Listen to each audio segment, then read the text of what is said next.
Antes de entrar assim, especificamente no projeto, explicando, tem alguns indicadores, alguns índices novos que a gente está consolidando agora que são bem legais, né? Assim, o primeiro refere-se ao número de empregos, de novos empregos que foram gerados, tá, de 99 até hoje, até agora. Então a gente tem contabilizado cerca de 3 mil novos empregos diretos, tá? Ou seja, um projeto de reurbanização, de revitalização de uma área, acabou gerando, que é um pouquinho o nosso objetivo, 3 mil novos empregos na área. Outra coisa, outro dado importante, é que da área inteira do projeto, que são 9,6 km², ou vamos botar 10 km² para ficar um número redondo, praticamente 20% dessa área já tem projetos prontos ou projetos em andamento. Projetos já estão aprovados, os caras estão começando a construir, fazer, quase 20%. Outro número legal é que prefeitura, investiu muito pouco dinheiro público nesse projeto, muito pouco dinheiro público. Os principais projetos de reurbanização, revitalização, reisso, reaquilo no mundo, têm muito dinheiro público. Por exemplo, Barcelona, praticamente 75% do financiamento, Barcelona foi dinheiro do rei mesmo, foi dinheiro da prefeitura, tá? O Pavilhão do Conhecimento, Parque das Nações em Portugal também foi revitalização, foi dinheiro da União Europeia, também uma boa parte foi dinheiro público também. E lá, em Santo André, a gente optou por não investir dinheiro público, tá? A gente está investindo só nos setores extremamente essenciais, tá bom? Aí eu vou explicando para vocês. Eixo Tamanduateí, tá? Aqui a gente está Santo André, tá? Não sei se vocês chegaram a ver, acho que o Nuno chegou a comentar um pouquinho desse material aqui com vocês, mas eu dou uma retomada. Então, Santo André, Eixo Tamanduateí está nessa área daqui. Santo André hoje tem quase 180 km², só que metade da cidade, ou ainda mais da metade da cidade, é área de proteção de mananciais, tá? E a outra metade, que é a área urbana, que está adensada e tal. E aqui, nessa área de quase 10 km², é a área do Eixo Tamanduateí. Vou contar uma para vocês, essa é bola da vez. A gente teve uma reunião segunda-feira, onde a gente está discutindo uma coisa muito séria, que é a Lei 1817, tá? Vocês já ouviram falar nessa lei, na Lei 1817, é uma lei do governo Paulo Egídio Martins, acho que é de 74, 75, se eu não me engano, que é uma lei que ela restringe, tá? Ela faz um zoneamento industrial em São Paulo, e ela restringe a expansão de indústrias barra pesada, indústria química, petroquímica, indústrias poluidoras na região metropolitana. Na época, para a gente, agora eu vou colocar minha camisa de andreense, de Santo André, estou colocando minha camisa agora. Na época, a gente, que legal, chega de poluição, porque eu tenho que ter indústria de fertilizantes aqui em Santo André, porque eu tenho que ter a petroquímica aqui em Santo André. Mas isso para a gente foi bola atrás. Pelo seguinte, isso ajudou, tá? É um dos fatores da desindustrialização, essa lei. E agora, praticamente 25 anos depois, existe já não quero falar um lobby que não chega a ser isso, mas os deputados estaduais da região do Grande ABC, tá? Todos, tem 8 ou 9 deputados, eles já estão propondo uma mudança nessa lei, na 1817,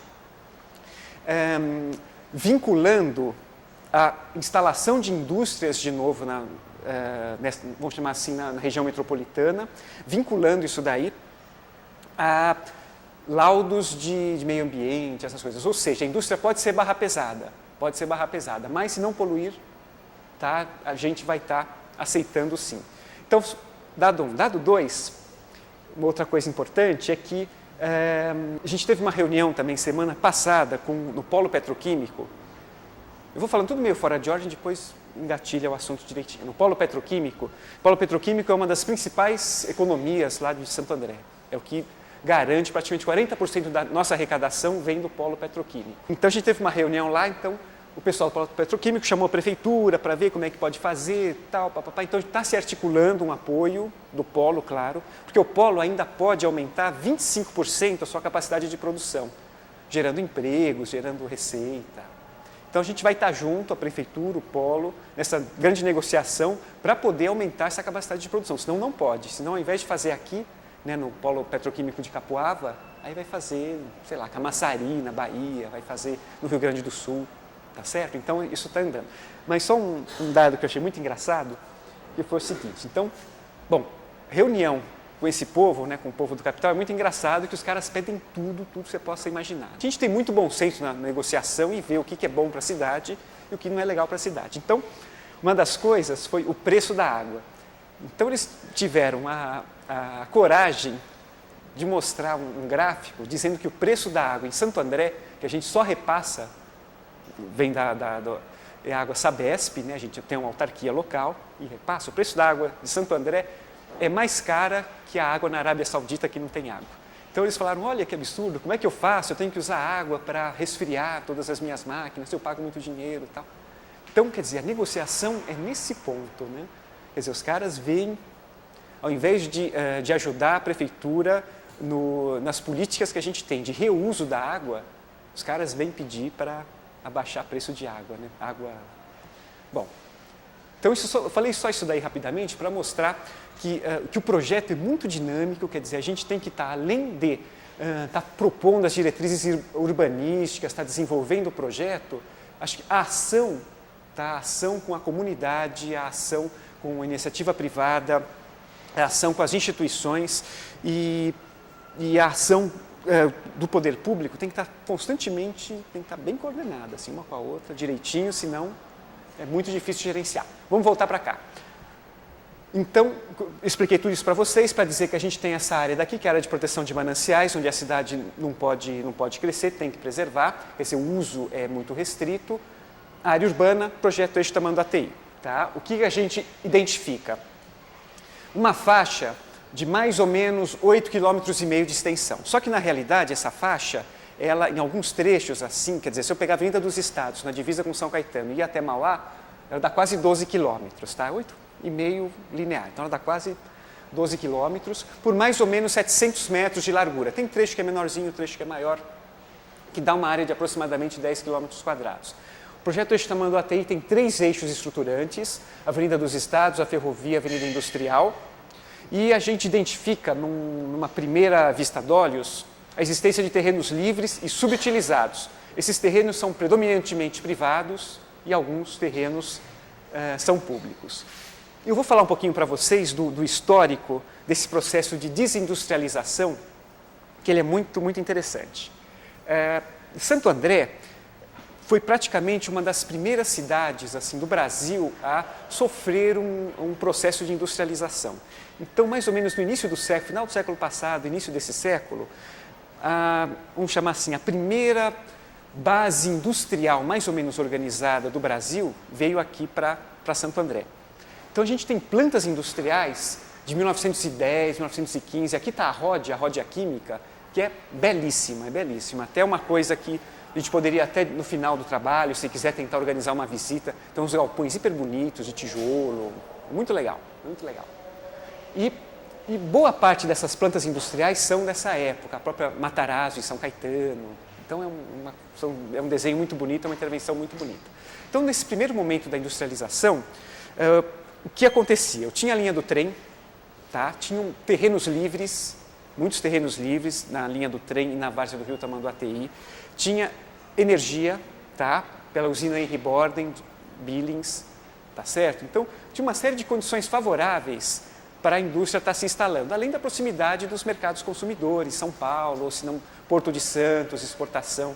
Era muito tranquilo eu ter terreno aqui, fazer indústria, tinha mão de obra, todas as condições favoráveis para a industrialização. Então a gente teve esse primeiro momento que foi muito intenso. Esse primeiro momento praticamente definiu as linhas principais do desenho da cidade. Engraçado, né? Santo André é mais velha que São Paulo. Então, Santo André fez agora, dia 8 de abril, 449 anos. São Paulo fez 445, se eu não me engano, né? 446. Bom, Santo André é uns 4 ou 5 anos mais velha que São Paulo. Só que não tinha nada, tá? Era, historicamente, era fazenda de beneditinos, que o pessoal ficava lá, tal. Não tinha uma atividade produtiva, econômica significativa. Era mais um ponto de passagem de um dos caminhos de subir, tá? Do Porto, subir de Santos para São Paulo. Era mais uma das opções de caminho. Então, a cidade ficou praticamente 300 anos parada. É interessante que, às vezes, eu também dou aula em outra instituição, às vezes eu até brinco com os meus alunos, perguntando qual cidade é mais velha, né? Ouro Preto ou Santo André? E todo mundo, não, Ouro Preto, Ouro Preto. Não, é Santo André, tá? Que é bem mais velha. Então, uma boa parte da cara da cidade, que a gente vê aqui, ela foi determinada no início do século passado, tá certo? Então, a gente teve esse primeiro surto industrial. A gente teve um segundo surto industrial após a Segunda Guerra, com a indústria automobilística, com a indústria mecânica, tá certo? Então, mais ou menos 1948, 1950, 1955, começou uma grande instalação de indústrias ligadas à mecânica metalúrgica, começou um monte de gente, em função da política do Juscelino, dessa política do início das multinacionais, das montadoras, aquelas coisas todas. São Bernardo ficou com as montadoras efetivamente, né, Volks, Ford, Willys, aquela coisa toda, e Santo André ficou com as indústrias de autopeças, o cara que faz o banco do carro, que faz a direção, faz o espelhinho, ficou aqui com a gente. Motor, pneu. Então teve um segundo momento, quer dizer, eu tinha um primeiro momento que era muito forte para a cidade, exemplos, a própria indústria, a Ródia Química dessa época. Tive um segundo momento, praticamente 40 anos depois, com essa indústria mecânica, metalúrgica. Aí nos anos 70 a gente teve um terceiro momento, que foi polo petroquímico, que se instalou na divisa Santo André e Mauá, tá? E era uma região que era um pouquinho faixa de Gaza, então teve um acordo entre o governo do estado, a prefeitura de Mauá, a prefeitura de Santo André, que a arrecadação seria, quer dizer, o repasse dos lucros, né, o repasse do recolhimento de impostos do polo petroquímico seria metade para Mauá e metade para Santo André. Isso até hoje acontece, né? Tá? Só como curiosidade, territorialmente o polo petroquímico está em Mauá, mas a portaria está em Santo André, o endereço é Santo André, né? Então, aconteceu isso daí. E dizem as más línguas que a Avenida dos Estados ela não continua até Mauá, porque senão fica muito evidente que o polo petroquímico é de Mauá e aí a arrecadação cai. Isso eu não sei, não, de verdade é isso mesmo, né? Então, não vamos continuar a Avenida dos Estados. Tá? Então a gente teve essas três fases industriais muito intensas, muito grandes, que geraram para a cidade muito dinheiro. Para vocês terem uma ideia, a gente atualizou alguns dados dos anos 70 de Santo André, de grana que a cidade tinha para investir. Atualizando esse dinheiro, a gente tinha, tipo em dinheiros de hoje, 750, quase 800 milhões de reais ano de orçamento da cidade. Hoje, Santo André tem 300 milhões, hoje.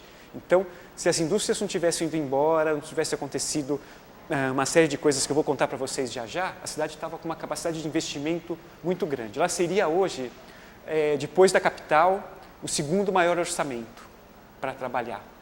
Tá certo? Bom, aí o que aconteceu?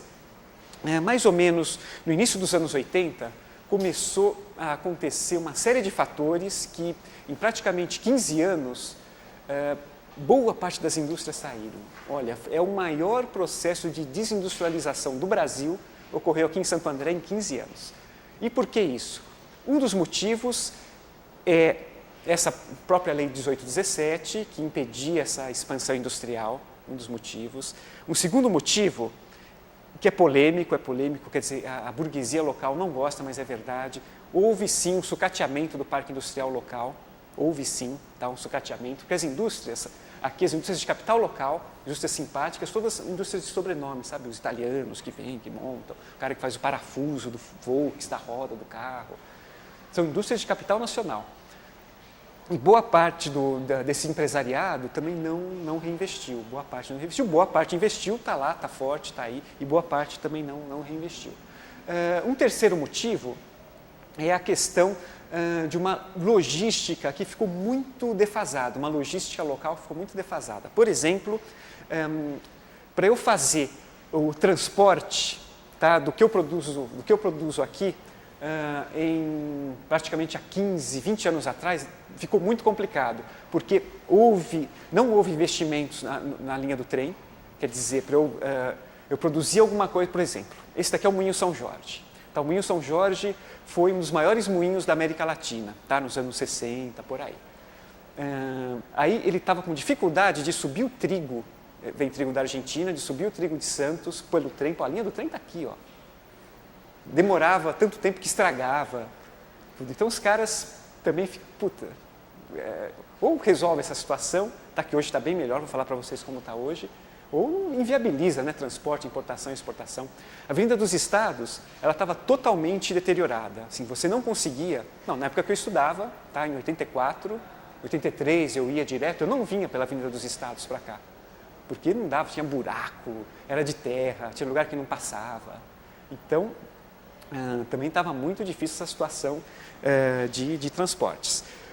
Um quarto motivo, seria até um motivo estrutural, foi, vamos chamar assim, essa abertura dos portos dos anos 90, tá? Governo Collor, depois governo Fernando Henrique, de realmente dizer ou assumir que a neoliberalidade é o melhor caminho mesmo, aquela coisa toda. Então vamos abrir os portos, vamos parar de apoiar o capital nacional, vamos trazer produtos de fora. Então, tá? Por que eu vou comprar um produto daqui se eu posso trazer um produto da Coreia mais barato, né? Bom, aquela coisa toda. Isso ajudou muito também a muitas indústrias daqui fecharem e ir embora. Tá? Então, eu vou dar dois exemplos típicos. Assim. O primeiro exemplo, a metalúrgica eletrônica, o eletrotécnico, qualquer coisa assim, Krause, que é sobrenome também. Eles faziam ventiladores, tá? E eles faziam peça para carro também. Peças eletromecânicas, motorzinho de para-brisa, aquelas coisas todas.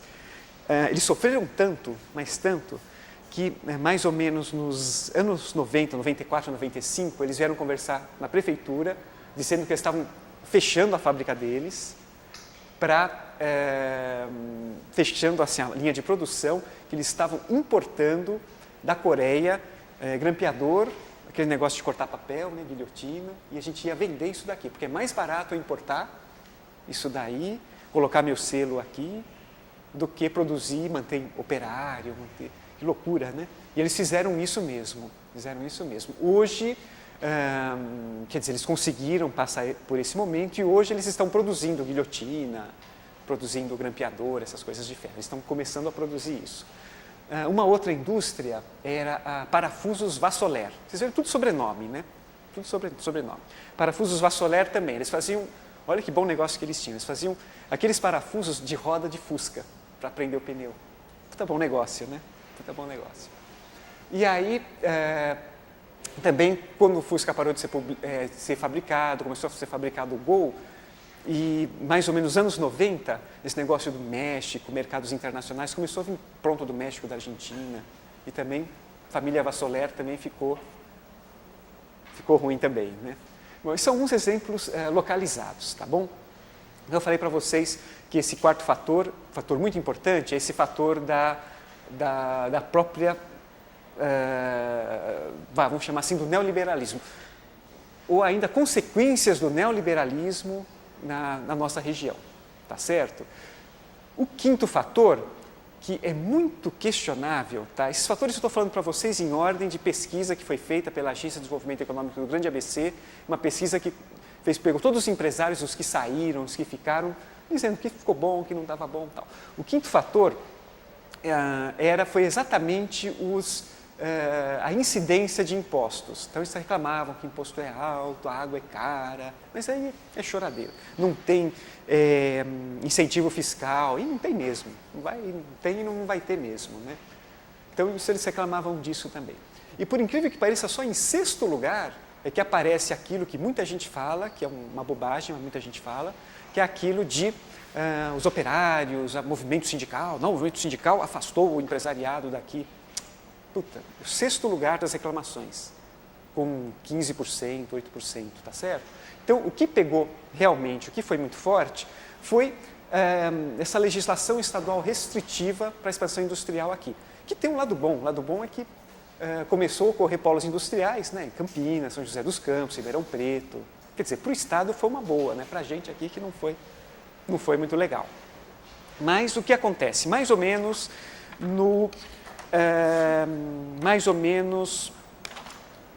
96, 97, a gente estava, vou voltar essa transparência daqui, mais ou menos em 96, 97, então a gente tinha essa área de quase 10 quilômetros quadrados, da cidade com arrecadação lá embaixo, e precisando fazer alguma coisa, precisando reutilizar essa área, trazer indústrias ou trazer comércio, integrar mais essa área na cidade, né?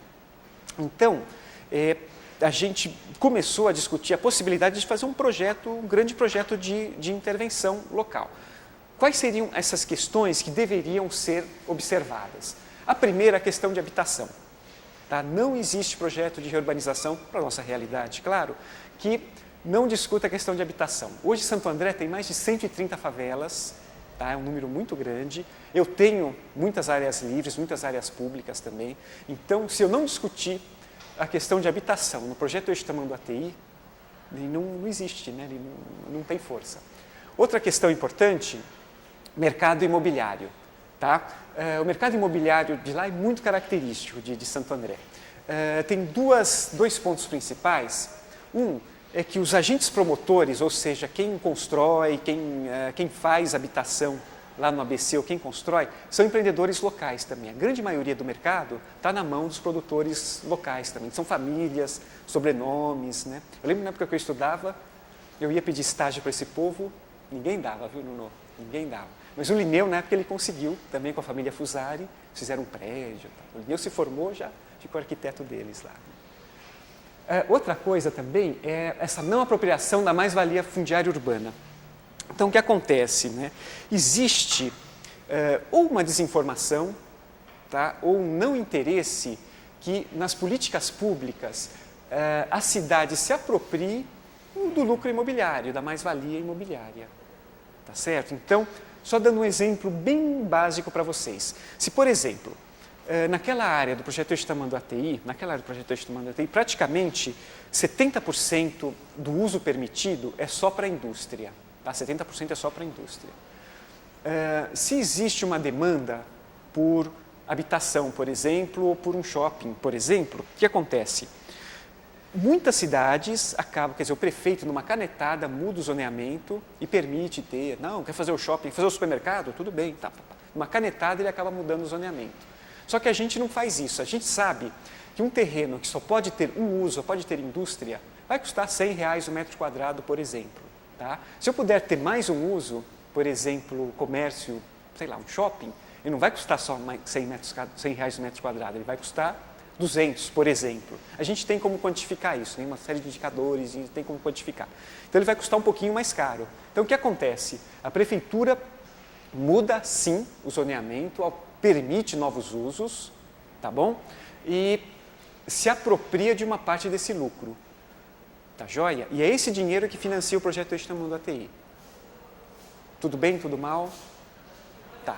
Então, por exemplo, o terreno vale 100 hoje. Eu permito ter o shopping, ele vai valer 200. Essa diferença de R$100, até 60% fica com a prefeitura e 40% fica com o empreendedor. Então, é uma boa, né? E esse dinheiro ajuda a financiar o projeto, né? Bom, outra questão importante, nossa, a questão de infraestrutura, saneamento, drenagem e transportes.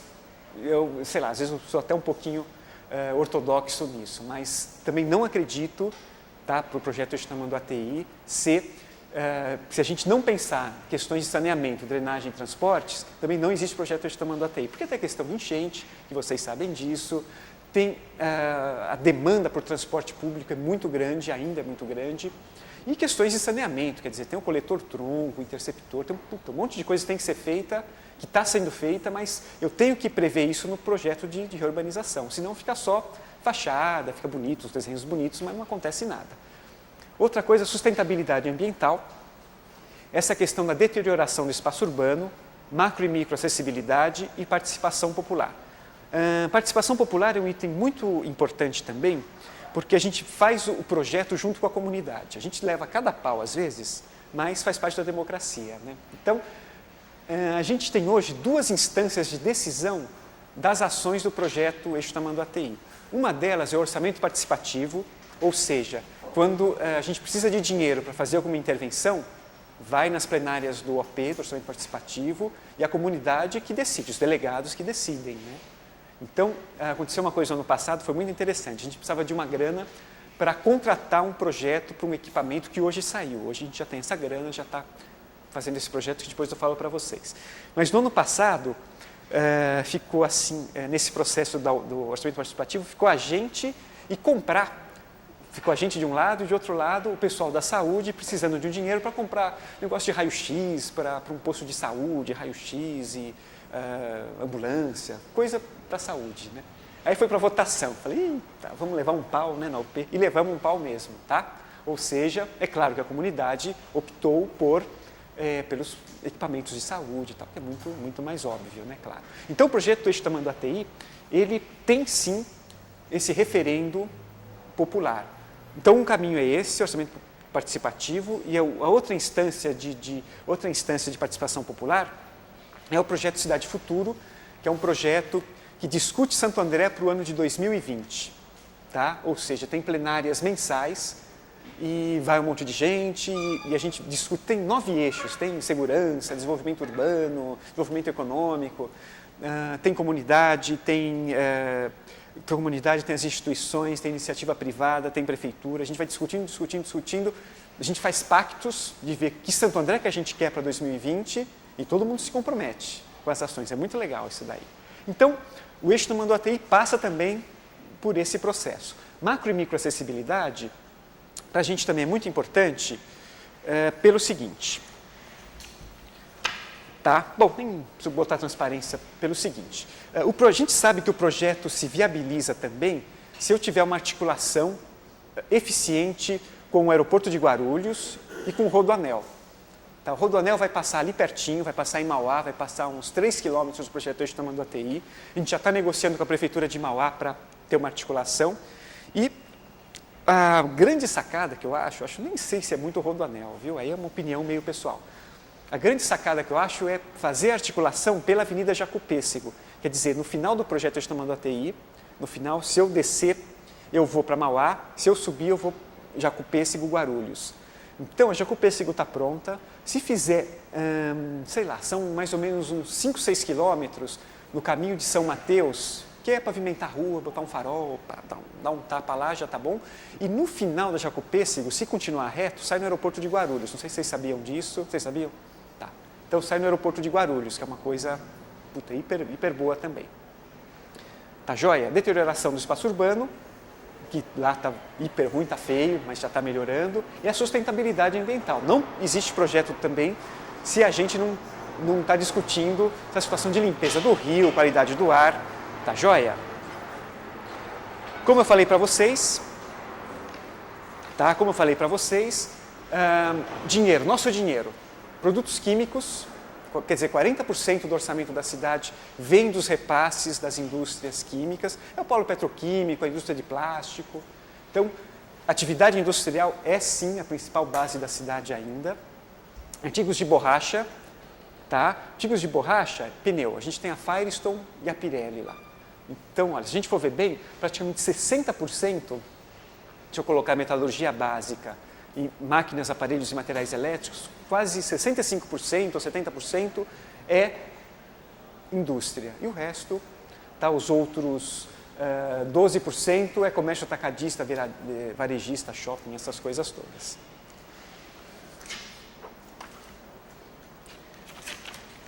Tá, eu vou mostrar para vocês. Eu não sei se eu entro. Vocês estão resistindo bravamente? Então vamos lá. Alguns objetivos do projeto Eixo Tamanduateí: promover habitação e inclusão social, superar a condição de periferia industrial, constituir uma nova centralidade regional metropolitana, fortalecer a identidade urbana, potencializar espacialmente o desenvolvimento econômico local, apropriar-se das mais-valias e democratizar as instâncias decisórias. Esses são os nossos mega objetivos. Onde que está o projeto hoje, o que foi feito, o que já está acertado, o que a gente está fazendo e como que a gente está fazendo cada etapa dessa. Então, o projeto Eixo Tamanduateí, tá, é essa área daqui, tá, a gente fez em cima de um aero lá que a gente tinha lá, cidade, cidade, cidade, cidade, e essa área de abrangência. Tá, todas essas marquinhas que a gente já tem uma intervenção em andamento ou uma intervenção pronta. Tá? Financiamento, dinheiro para fazer isso, tudo dinheiro da iniciativa privada. Tem uma parte nossa também, claro, né? Tem que ter um pouquinho, mas a grande parte do financiamento é iniciativa privada ou financiamento externo, fundo perdido. Tá? Então, por exemplo, aqui a gente tem a favela Capuava. A favela Capuava, ela, graças, vamos chamar assim, a própria, não só isso, né? Mas uma parte, a sedução do projeto, a gente conseguiu 12 milhões de reais do BID, Banco Interamericano, de Desenvolvimento, fundo perdido, quer dizer, não temos que devolver, não temos que deixar dívida para quem vem depois, 12 milhões de reais para reurbanizar essa favela. Então tem um projeto muito legal, que está pronto, está feito, agora em agosto começa os repasses, a gente vai começar a obra aqui. Então é uma área grandona. Tá? O polo petroquímico está por aqui, está nesse pedaço daqui. Aqui é o empreendimento é o Global Shopping, é uma área também de 200 mil metros quadrados. O financiador é a FUNCEF, o Fundo de Pensão da Caixa Econômica Federal, porque ela, como todos os fundos de pensão, precisa garantir o dinheiro da aposentadoria dos velhinhos que fazem parte desse fundo. Então, eles estão montando um shopping em Santo André, um shopping enorme, projeto do Rui Otaki, e em parceria com a prefeitura. Que parceria é essa? A gente autorizou a fazer o shopping lá, porque lá só podia ter indústria, e eles estão fazendo toda uma parte de sistema viário, uma parte de esgoto para a gente, que a gente não tinha grana, um viaduto unindo duas partes da cidade, tá certo? Então a gente trabalhou meio em conjunto nessa etapa daqui. Uma outra obra muito importante é o projeto Cidade Pirelli, tá? Uma área de 200 mil metros também, e o projeto Cidade Pirelli, o histórico dele é muito legal também. Bom, o que aconteceu? Com a reestruturação produtiva, tá, dos anos 90, aquele negócio do neoliberalismo, de máquinas, robôs, aquela coisa toda, a fábrica da Pirelli em Santo André começou a produzir o dobro, hoje ela produz o triplo do que ela produzia há 15 anos atrás, com 1/3 dos operários, 1/3 do espaço e 1/3 dos operários. Então sobrou uma área muito grande da Pirelli, uma área muito grande. Tá? Então, eu preciso falar o número correto. Aqui a gente tem quase 600 mil metros, a Pirelli vem até aqui, ó, tudo isso daqui. E a área do projeto tem quase 400 mil, desculpe, vem até aqui. E essa área de quase 200 mil metros é o projeto Cidade Pirelli. Então, eles concentraram a produção industrial deles aqui, com os robôs, aquela coisa toda, e sobrou um monte de galpão, um monte de coisa aqui. Então, eles já tinham feito, eu trouxe até aqui depois para mostrar para vocês, eles já tinham feito lá em Milão, na Itália, onde bateu o avião ontem lá, o projeto Bicoca. Tá? Projeto Bicoca. O que é esse projeto Bicoca? É o projeto do Vittorio Gregotti, era também uma grande planta industrial no centro da cidade e sofreu esse processo de reestruturação produtiva, aquela coisa toda, sobrou uma mega área, a Pirelli criou uma empresa chamada Pirelli Real Estate, é um braço imobiliário, engraçado, né? Uma fábrica que faz pneu, inventa uma empresa imobiliária para gerenciar esse projeto. Então, o que eles fazem? Eles fazem um projeto é um polo de indústria, de comércio, serviços, habitação, hotel, um projeto meio chique, meio você tem que ir de calça bonita para andar lá, tal, é um projeto meio sofisticado, tudo, e eles acabam vendendo esses equipamentos ou vendendo esses prédios para os empreendedores. Tá? O projeto na Itália está em andamento, uma boa parte já foi feita, está muito legal, tem uma universidade. E o projeto de Santo André, 40 mil metros quadrados, essa área daqui também já tem um empreendimento, que é a UniABC, que é uma universidade local, que ela está fazendo o campus 3 dela nessa área daqui, tá certo? E por coincidência, foi uma coisa engraçada também, porque lá no projeto Labicoque, em Milão, o projeto Cidade Pirelli de Milão, o original, o primeiro empreendimento foi uma universidade também, foi a Universidade degli Studi, aquela pública italiana grandona, que foi para lá e começou também o projeto Cidade Pirelli. Em Santo André também, só que foi uma universidade privada, né? Mas foi uma universidade também. E foi engraçado, minha ascendência é italiana, né? E para fechar os negócios vieram os italianos, uns caras também, lá para fechar o negócio. E a gente participou também. Então, é engraçado como isso pegou, né? Eles queriam vender essa parte do terreno deles por R$200 o metro quadrado. E aí, como foi uma universidade, não sei, eles se sensibilizaram, eles abaixaram para R$180 o metro quadrado, assim, num bate-papo, né? Aquela coisa de italiano, todo mundo com o olho cheio d'água, olha, lá começou com uma universidade aqui também, tal. E eles estão lançando, engraçado isso, né? Devia estar na margem deles, claro, né? E em Buenos Aires eles estão lançando também um projeto Cidade Pirelli lá, que lá tem uma fábrica da Pirelli na mesma situação. Aqui ao lado é o land pooling, quer dizer, tudo isso está sendo feito com uma série de contrapartidas, benefícios para a cidade, que eu vou falar para vocês em detalhes já, mas tudo isso está sendo feito, quer dizer, essas alterações de cidade, de desenho de cidade, está sendo feito em função do dinheiro dos empreendedores, tá certo? Aqui o land pooling. O que é esse? A gente está chamando de land pooling, mas hoje não é mais um land pooling. O que é isso? Aqui é uma outra área de quase 200 mil metros também, que ela era uma área vazia, não tinha indústria, não tinha nada, e tem uns 5, 6 proprietários aí. Então a prefeitura cutucou esses proprietários dizendo o seguinte: vamos fazer um projeto, a gente faz um projeto único para essa área e todo mundo, né, doa a gente monta uma empresinha, todo mundo doa os seus terrenos para essa empresinha, a gente faz um projeto e depois volta para vocês, né? Volta e cada um tem a sua parcela da área, tudo bem? Acho que deu para entender mais ou menos como é que é. Então todo mundo achou legal, que bacana, que boa ideia, tal. Só que a coisa não andava. A gente ia conversar com eles, reunião, todo mundo gostava, aprovava os desenhos dessa área, que depois eu mostro aqui para vocês também. Só que na hora de assinar, quer dizer, assinar o papel que eu tinha, que para a gente poder mudar o desenho daqui, aqui não era nada, para eu poder ter um loteamento aqui, para eu ter cidade aqui, vamos chamar assim, precisava de uma anuência formal dos proprietários. E eles não queriam, né? Eles não queriam pelo seguinte. Então, um deles falava o seguinte: puxa, eu não posso. Na hora todo mundo concordava, na hora da mesa lá. Aí, como a gente viu que não saía, a gente começou a chamar um por um individualmente para conversar. Então, um falou: olha, eu não vou. Eu achei bonito o projeto, que legal, aquela coisa toda, mas só que eu não vou poder assinar porque aquela outra pessoa, eu sei que ela está meio mal de dinheiro, né? Pensou se eu assino essa sociedade com ela, ela quebra, e aí o meu dinheiro, eu vou ter que usar o meu terreno para pagar a despesa dos outros, tá bom, né? Aí eu chamei o outro para conversar, o outro: olha, eu não vou entrar no negócio porque aquela outra pessoa, ela já está velhinha, né? Está meio sem saúde, pensou se ela morre e fica para inventário? Como é que eu faço com o meu terreno que já está junto nesse pacote? Ou seja, a tradição patrimonialista brasileira é muito grande mesmo, então eles não queriam meio que se juntar, não queriam. Então o que a gente fez? A gente alterou esse projeto, não é mais um land pooling, quer dizer, não é mais um